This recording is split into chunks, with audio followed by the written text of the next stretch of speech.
With rising rates of depression, anxiety, and at worst, suicide, young people seem to be struggling with stress. And then COVID hit and made things worse. I want to understand how we can do better to help our youngest generation learn to cope with stress. So I talked to Angela Duckworth, the author of Grit, a psychologist from UPenn. She understands a thing or two about how we raise resilient kids. This is a bit of optimism.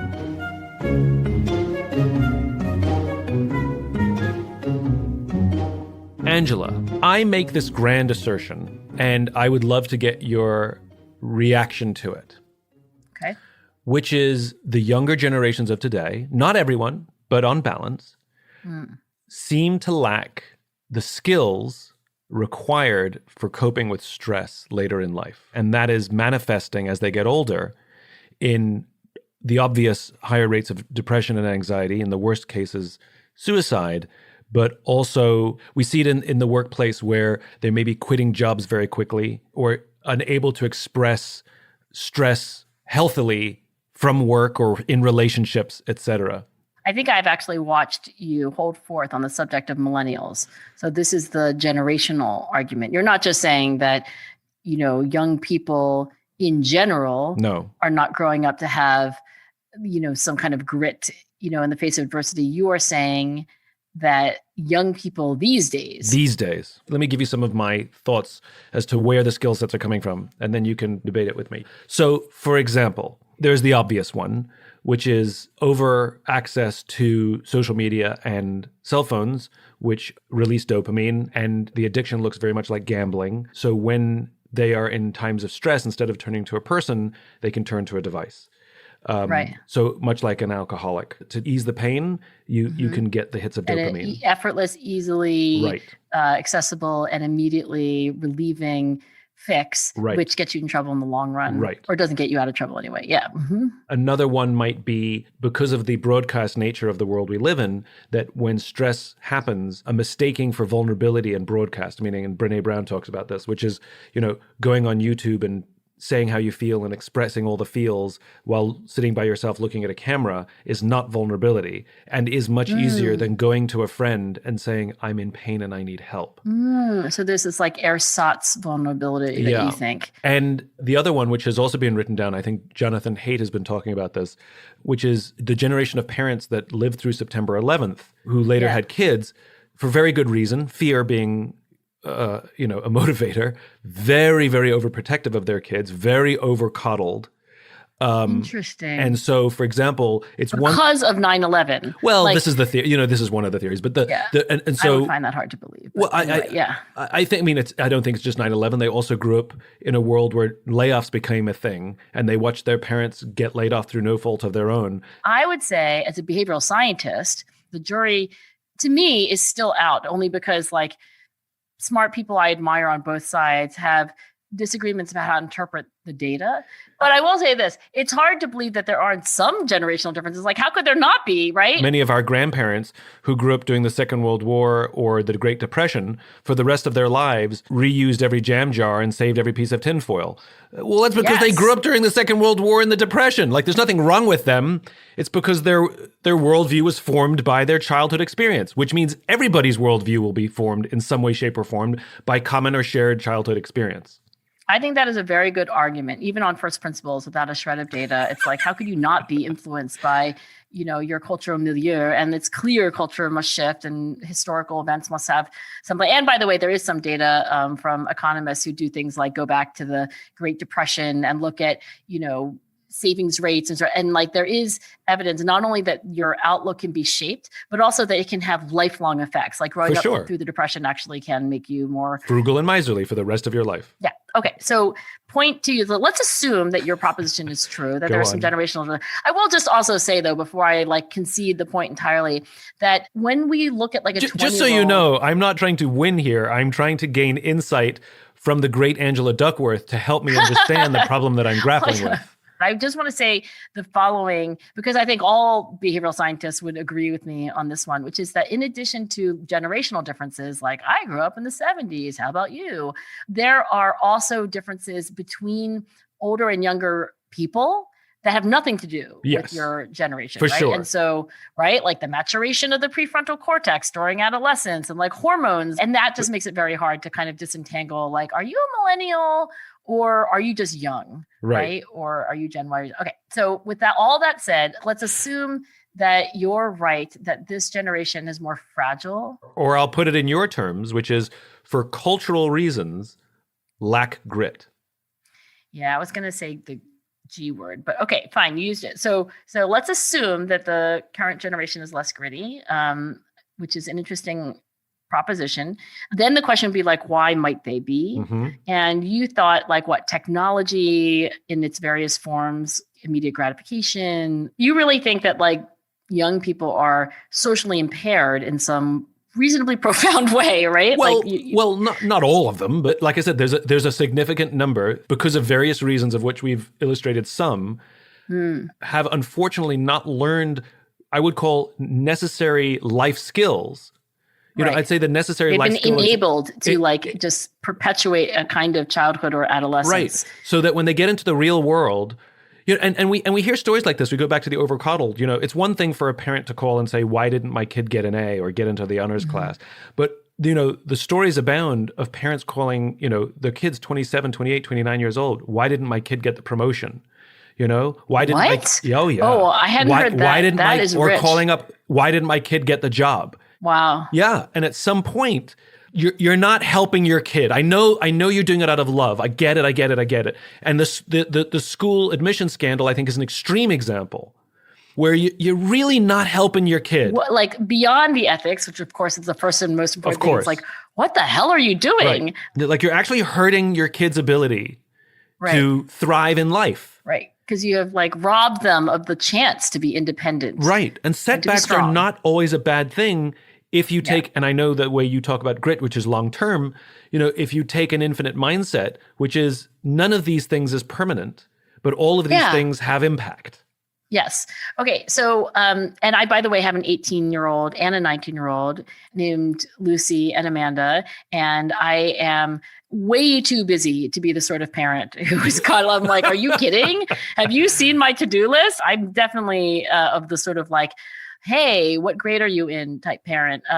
But I'm vibing, as my teenagers would say, with a lot of what you say, Simon. I think in addition to the factors that you listed, there's another demographic shift, or there is a demographic shift, I should say, right? In addition to technology, et cetera, that is huge. So my grandmother had 13 kids on my mom's side, and I don't know how many kids on my dad's side, but like, you know, they almost stop counting, like when you get into like those kinds of numbers, right? And I will say that— How many kids do you have? Not sure.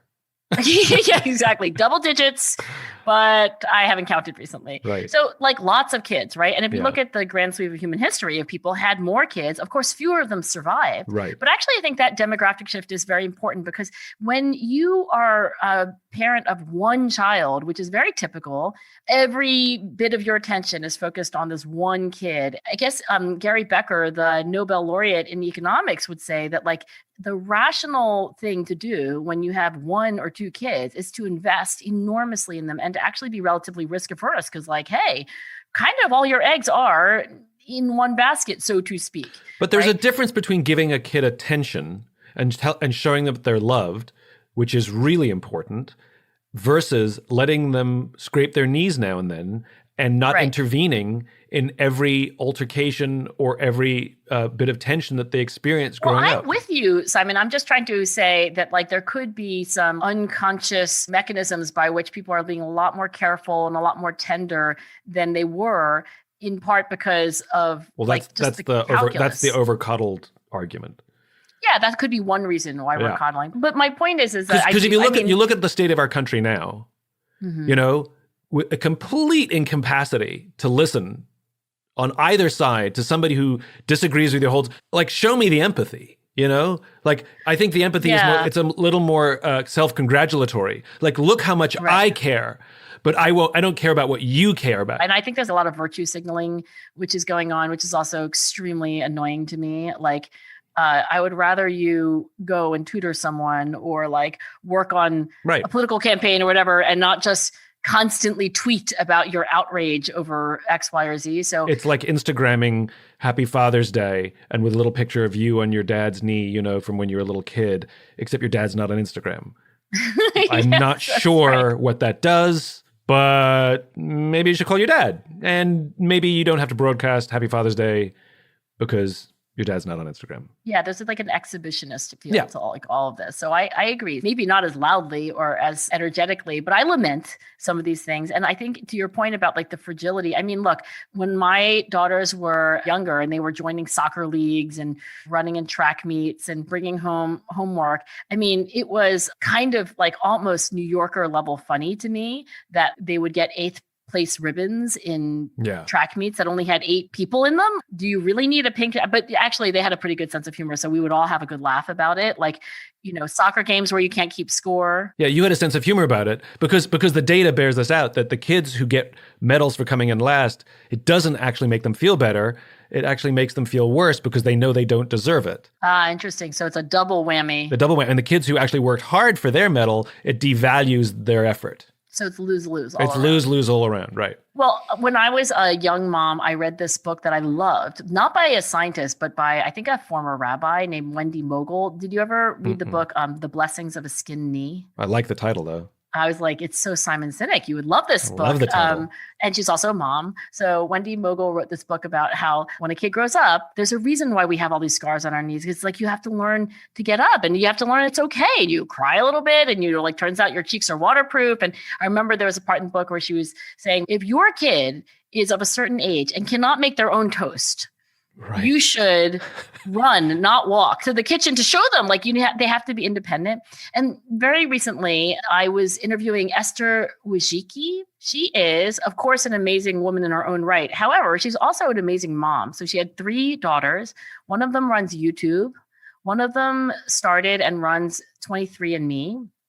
And the third, not to be outdone, is some award-winning scientist, professor, scholar somewhere, right? So they're all 3 unusually accomplished women. And she wrote a book about, you know, how to raise children, successful people, as she puts it, I think. And she, in our recent conversation, was saying, when my daughters were very young, I would allow them to do things like continue shopping downtown and meet you at home, that kind of thing. And apparently, to your point about generations, she now has grandchildren, right? And likewise, she's like, great, here's your bus pass. I'll see you at home. And her grandchildren are like, what? Yeah. And, you know, the probability that they will be abducted or something is not 0. But the trade-off is, like, if you're going to hold your kid by the hand until they're 42, guess what? They'll never know how to get home by themselves. I think that's your point, right? Yeah. And look, I'm not saying that the standards don't change from generation to generation. I remember I was late to having a cousin. I had no cousins until I was about 12. And I remember my little baby cousin James, who's now an adult, when he was a kid, he would fall over. He would clearly have scraped his knee, and he would look at me before he reacted. He would look at the adult. Oh, interesting. And if I went, are you okay? Immediate tears, right? But if I went, you're fine, he would get up and just continue playing. And it was astonishing how I started to learn that his reaction to adversity was learned. Right. You are the mirror. Right. And he's going to figure out what's going on by looking at your expression. So if a modern day parent is intervening everywhere, every time, doing everything for their kids to the point where they can't make toast, or the parents are calling, why didn't my kid get a promotion or get the job?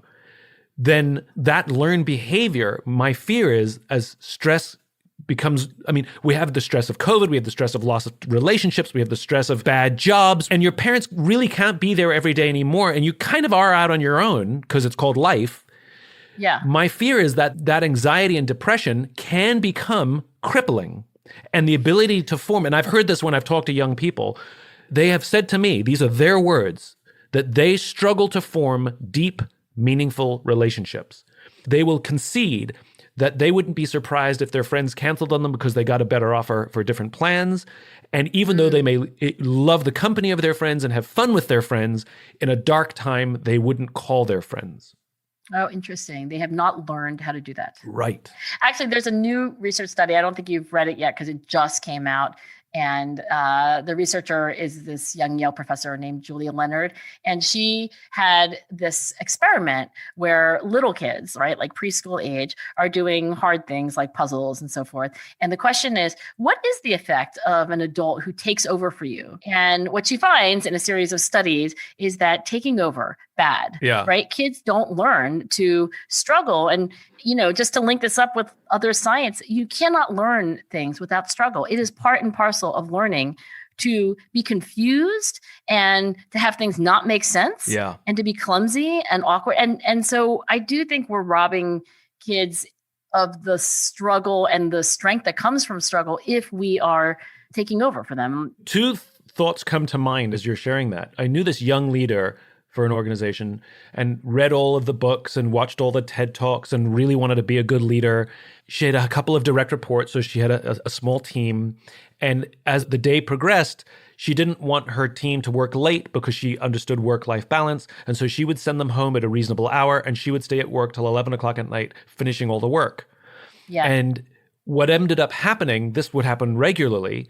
She was martyring herself. She was exhausting herself. She was stressed out and couldn't, just became dysfunctional. But the flip side was the folks on her team stopped caring as much about their work. They became disinterested because it didn't matter if they finished or not. It didn't matter if the quality was good or not because she would just finish it for them. And dare I say, laziness set in. Oh, right. She was like swooping in and fixing everything. She was the parent finishing the puzzle. And so what ended up happening is the kids were just like, whatever, you're going to fix it anyway. So who cares if I get it right or wrong? Who cares if I try again?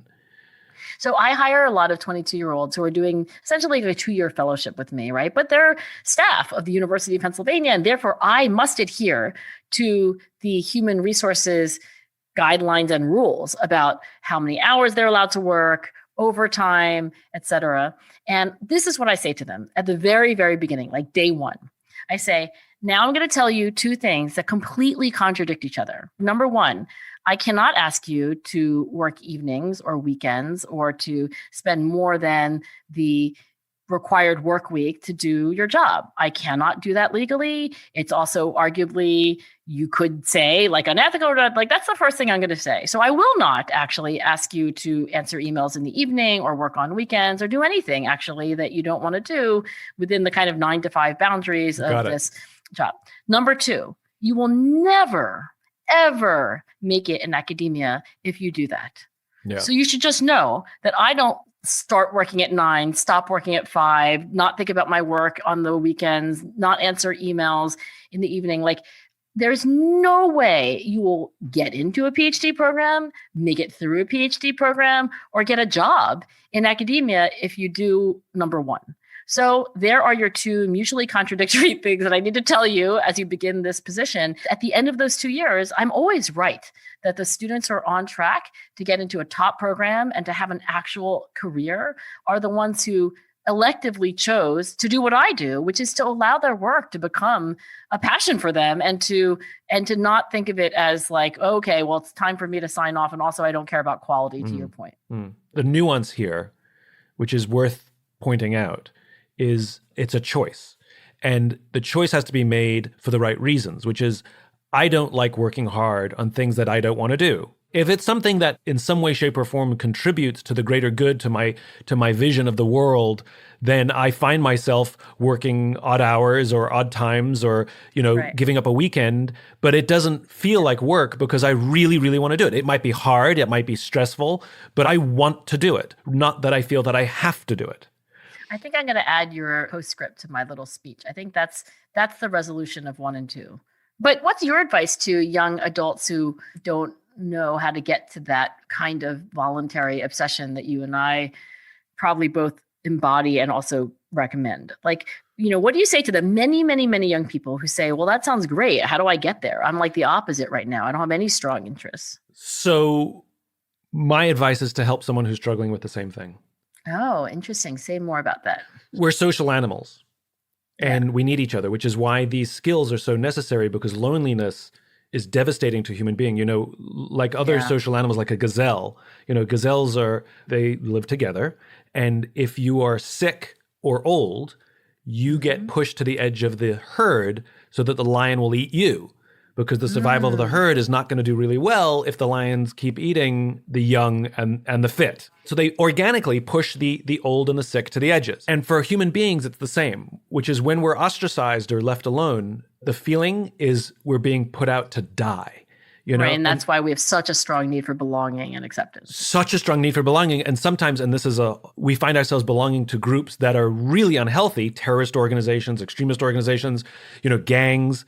But what they offer is a sense of belonging that I can't get anywhere else. And I've been ostracized by my friends, but even if I don't even agree with everything in this group, at least I'm in this group. At least I'm in the group. At least someone loves me, right? And so I think this is one of the big things that has really been lost in our modern society. We've become so insular because we can, quote unquote, talk to people though we're by ourselves, because we can do it digitally. We can be alone a lot. And the problem is, for human beings, that's really dangerous. So Alcoholics Anonymous, 12-step program to help you overcome addiction, right? Deeply social. First of all, deeply social. It's an entirely voluntary organization. There is no fees, no membership, no nothing. Nobody's monetized it. You can go anywhere in the world and attend an AA meeting if you want to. If you go to one, there are all socioeconomic classes, every race, every sexual orientation, and no one judges you. Everyone is equally footed. It's kind of beautiful. You belong here. You belong here because we all share this disease. And everything else is irrelevant. And you go through the 11 steps, and Alcoholics Anonymous knows that if you master 11 but not the 12th, you're probably going to succumb to the disease. It's the 12th step that matters. The 12th step is to help another alcoholic. Oh, that's so interesting. I should know that. I actually have, when you said my advice to young people who are struggling to figure out their own lives is to help somebody else. Figure out the same thing, to help someone figure out the thing that they're struggling with. The reason I should know the 12th step is I literally have a published article in the Proceedings of the National Academy of Science called Advice Giving Helps the Giver.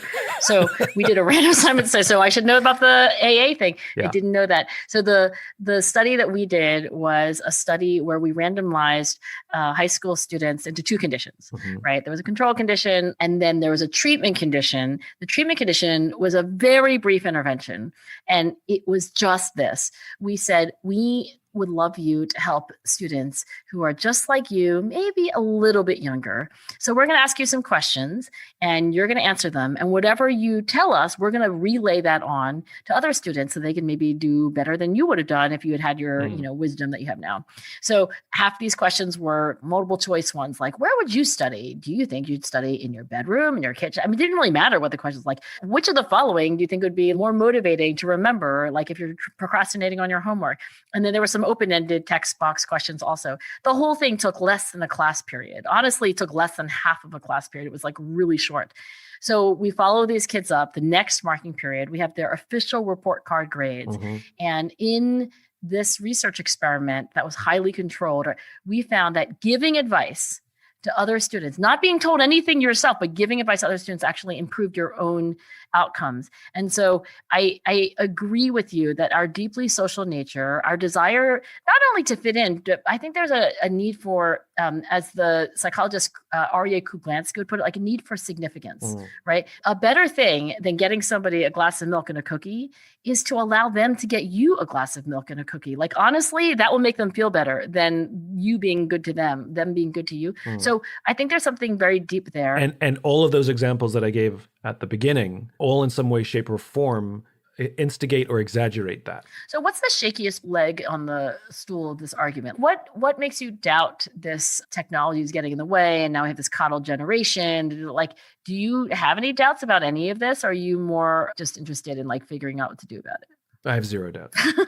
It's not a pig-headedness. It's just that it's not that I'm anti-technology. I just believe that everything comes at a cost. Every benefit that we derive from anything in the world comes at a cost. I'll give you a real-life example, right? The Marine Corps used to have it where if a Marine wanted to change their death benefits, they used to have to fill out a form, probably in triplicate, and then get their NCO, their non-commissioned officer, to sign off on the death benefit change, right?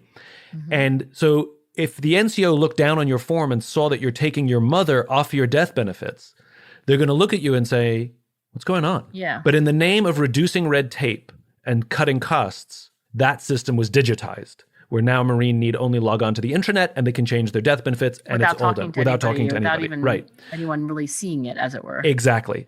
The Marines also had, in their study of suicides, discovered a statistic that over 90% of Marines who attempted suicide changed their death benefits within 1 week of a suicide attempt. Oh, that's really interesting. So did we reduce red tape? Yes. Did we save money? Yes. Did we reduce bureaucracy? Yes. But was the cost worth it? To debate the nuance of whether I'm right or wrong, to me, is irrelevant. There's enough evidence that it's a thing, and because I think the cost is too high, whether it's kids struggling at work, struggling in relationships, never finding love, never finding passion, or at best, malaise is the life that they live. Their inability to manage stress affects the people around them, it affects them, it affects their relationships, it affects their joy of life. And we can intervene. This is not a genetic problem. So what's the intervention look like? I think, do I want parents to let their kids scrape their knees more? Yes.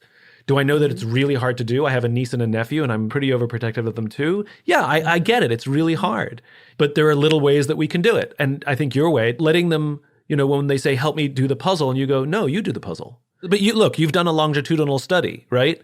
So my own kids. Exactly. How are your kids? They turned out okay. There was not a control group. But I will say this, like a lot of things that you're talking about, like I made them work. Academics. I know. We're so boring. So many dependent clauses. So what's your opinion? Well, I don't really have a control group for my opinion, but... Well, I have to be careful. Actually, I get criticism on the other side where people are like, oh, you're so glib and you oversimplify. And I'm like, oh my God. Oversimplify? Have you seen my career? Yeah, exactly. I was like, hey, there's something that I actually have zero data on. So you'll like this, Simon. Oh, I like this. I have no data, but I'm going to say it anyway. I like this. Go. I have a theory that growing up on a farm actually helps you be gritty. I remember reading this biography, this is now years ago, of Frank Lloyd Wright.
Was not a farmer, but an architect. Mm-hmm. And apparently, as he recounts it, at some point during his adolescence, he was like a pain in the ass. And some relative, maybe it was his parents, said, you need to go spend a summer at some uncle's farm or something and have a summer of hard labor. And when you come back, you'll be a different person.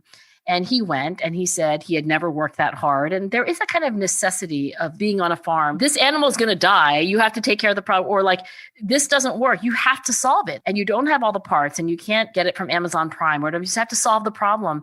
There is a kind of force of human nature and existence that, well, Frank Lloyd Wright says, like, it did change him forever. He's like, I came back and they were right. And I was no longer the lazy, self-entitled person that I was before that summer. Like all those things that you're saying, being interdependent on other people, being helpful, having real responsibilities, having consequences, and also having to like do things that are hard and imperfect. And then guess what? The sun rises the next day. You don't have to spend your life feeling anxious because like, guess what? You're a tiny part of the picture. That happens on a farm. Here's what I've learned from talking with you.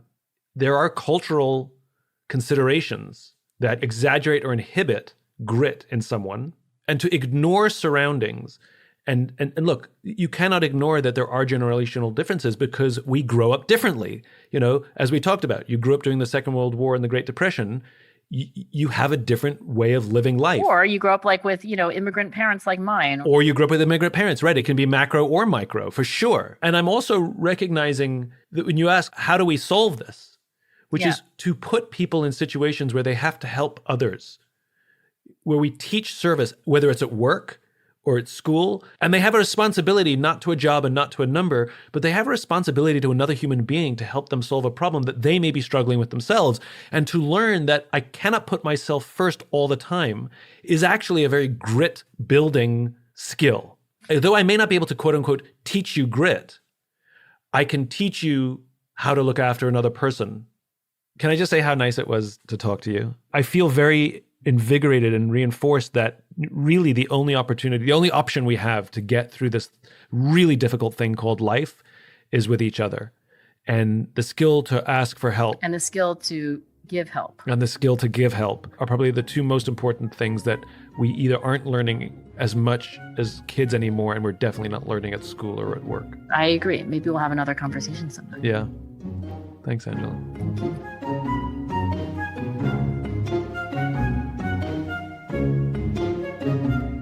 If you enjoyed this podcast and you'd like to hear more, please subscribe wherever you like to listen to podcasts. Until then, take care of yourself, take care of each other.